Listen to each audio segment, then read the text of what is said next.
What's going on? It's Art of Cards TCG, and we have, I guess, an important topic to discuss today. It's GameStop.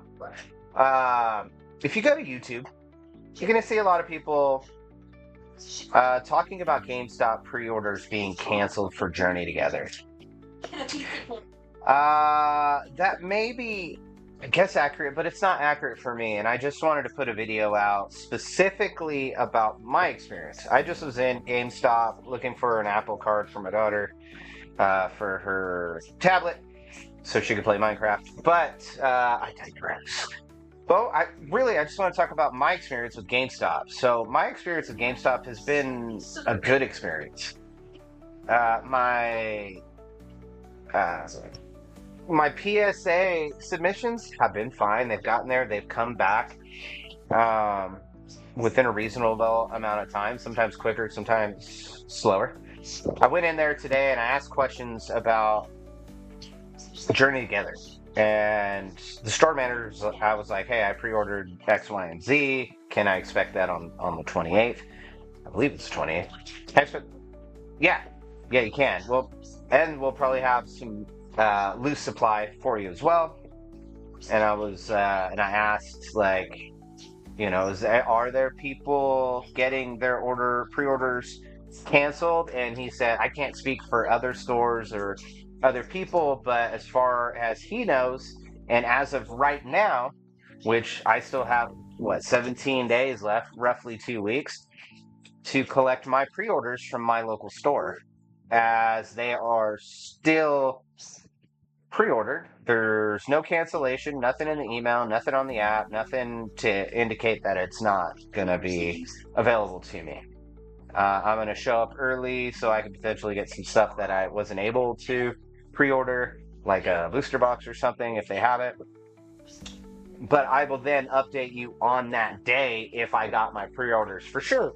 But all I see on YouTube is GameStop canceling pre-orders, GameStop doing this, GameStop charging over MSRP, which I don't disagree with. I understand the component of their access to distributors. But what people are not really understanding is when you used to, 6 months ago, get an ETB for $30 from your distributor, and then you turn around and you sell it for 50, you make $20 or 60, depending on how it's.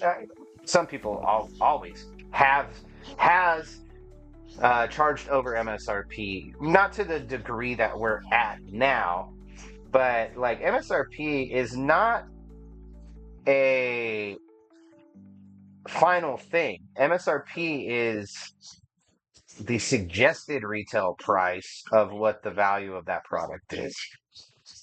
We dealt a lot with this in the automotive market in COVID and things like that. So yes, it's not like it's not the, I guess, the best way to do business. But I can see an MSRP change, $5 to $10, depending on the type of product that is, up to like maybe 50 cents to $1 for like a blister pack, a single pack, right? A hanger pack. So I went in and I bought Surging Sparks today. They only let me buy 5. They just got their delivery, so I picked out of the box the 5 that I wanted. And they were $5.50 a pack. Now, I believe under normal circumstances, it should be somewhere around $4.50 a pack, so about $1 difference, but not $1 increase at GameStop, because GameStop's packs are like $4.99 anyways, $4.75 if you have the Pro membership. So I would say roughly about a 50-cent increase over what the suggested retail, I believe, should be. I think it's $4.50. So, I mean, I don't know if being all up in arms about 50 cents is a big deal. I guess it just depends on how that looks going forward with them if they continue to hike that price. Everybody's losing their beans over all of this, and it hasn't even really actually started yet. So luckily for me, my friends have a card shop, so I'll be able to have access to like the prismatic super ultra mega premium collection. And as far as I know, I'll get it at what the retail price is. I believe that's 89.99, right? So, and then GameStop's suggesting that they're going to sell it for $100, so, or 99.99, so $10. Honestly, I wouldn't consider that a scalper. I mean, I just wouldn't. I don't think that $10 is going to be crazy. I think people are making assumptions or creating up scenarios where GameStop's gonna kind of move into the TCG market and then charge, $200 for an $89.99 product, which I don't think is the case. Are they looking to make money? Absolutely. They're a business. Can they dictate their prices? Absolutely. They're a business. Do they have access to distributors? Absolutely. Now, the distributors are charging more for the product to begin with. So let's say you used to be able to get an ETB for 30, now you're getting it for 40. You're not going to sell it for the 49 or 50, right? You're going to be 69, right? So, I mean, that's kind of like what I'm seeing around stores. So, and having conversations with an individual that has a distributor business and kind of filling me in on the ins and outs of what that actually looks like. They're actually having a hard time getting product to begin with, which creates demand, creates the price increase and things like that.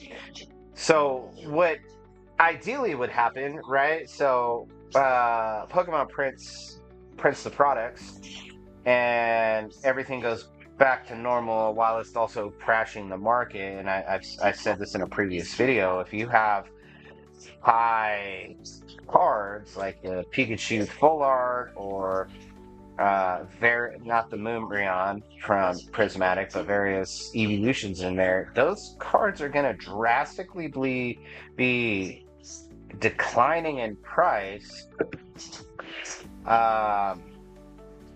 because of the oversaturation in the market. So, like for instance, this PSA 10 right here on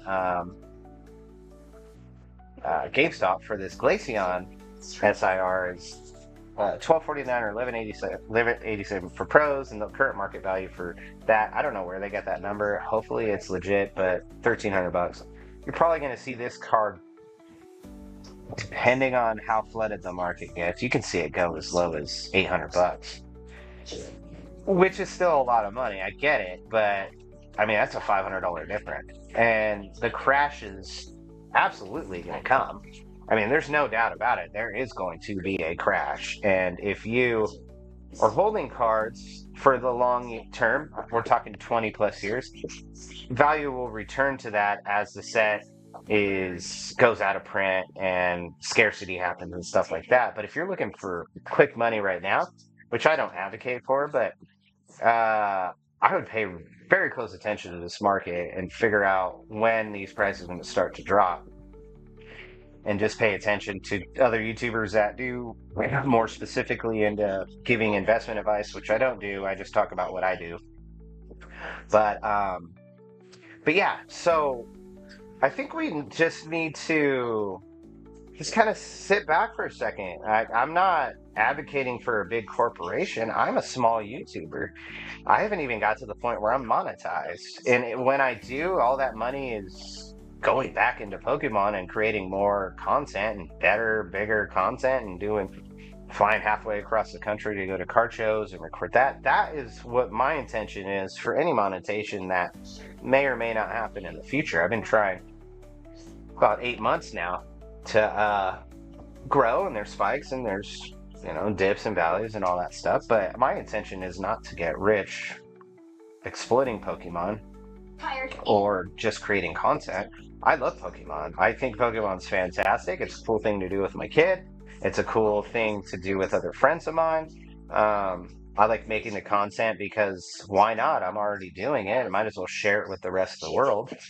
So, I like to talk about it. I like to do it. Things like that. So at some point, if I get monetized, just know that money's going right back into the YouTube channel, while it's also purchasing all the Pokemon stuff. I would hope that the market kind of stabilizes. I can buy more more stuff, so more bang for my buck.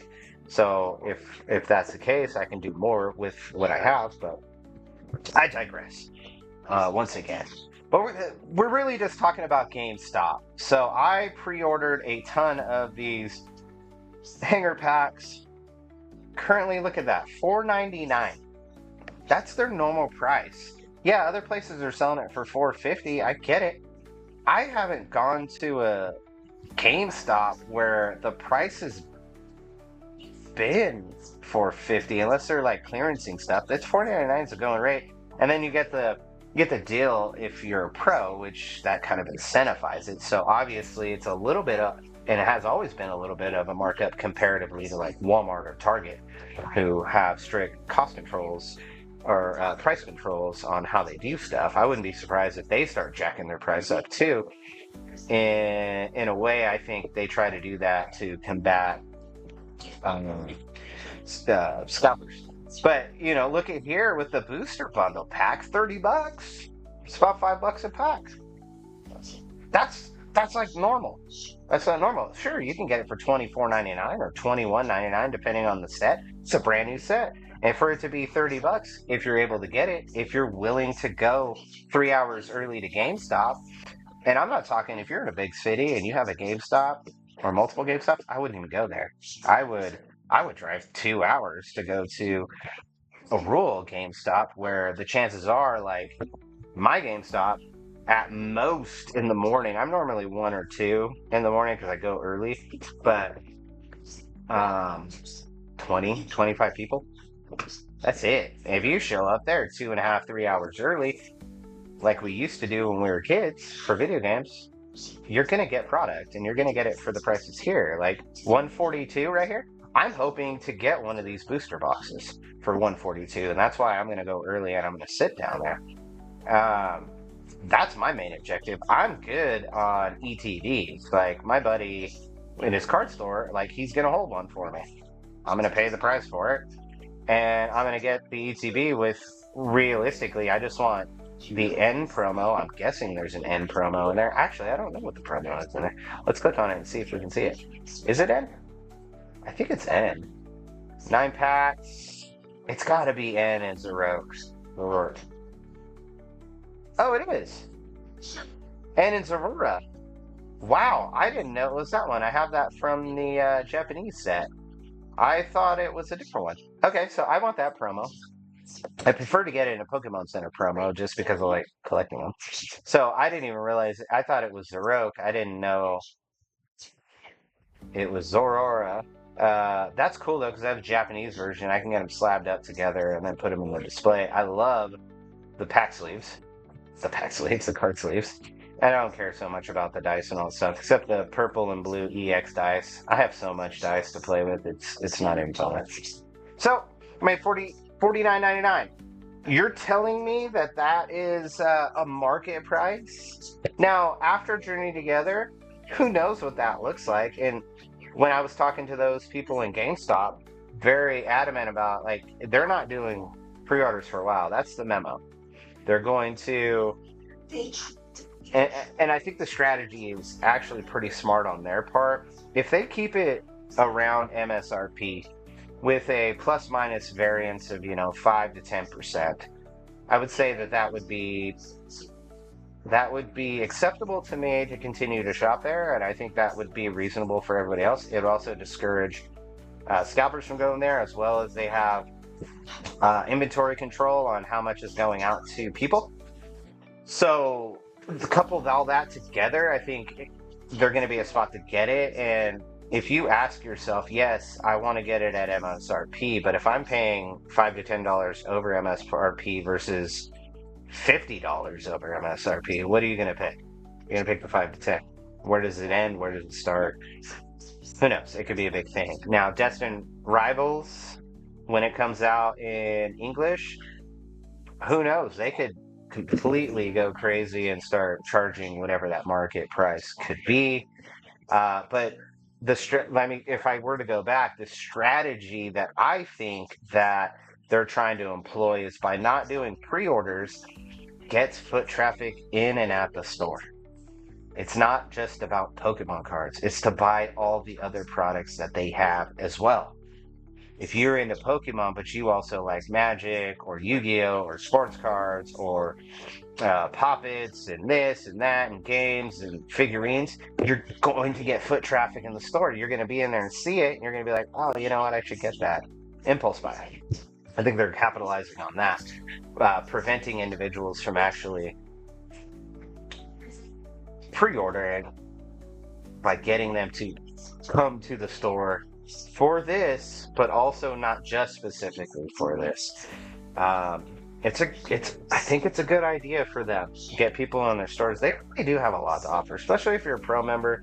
You do get a pretty good discount on just about everything, including the game cards and stuff that you can get. But I do not at this time. I am not going to. Well, let's back it up. In conclusion of this video, I'm going to say that I'm not going to jump the gun on GameStop yet.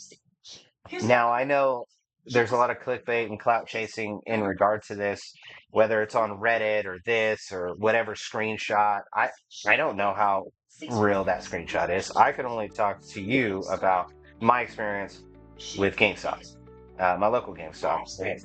I know the manager. I know several of the employees. I've never had a bad experience there. So I'm going to go with them and not just somebody who posted something on the internet. I encourage you to go talk to your GameStop.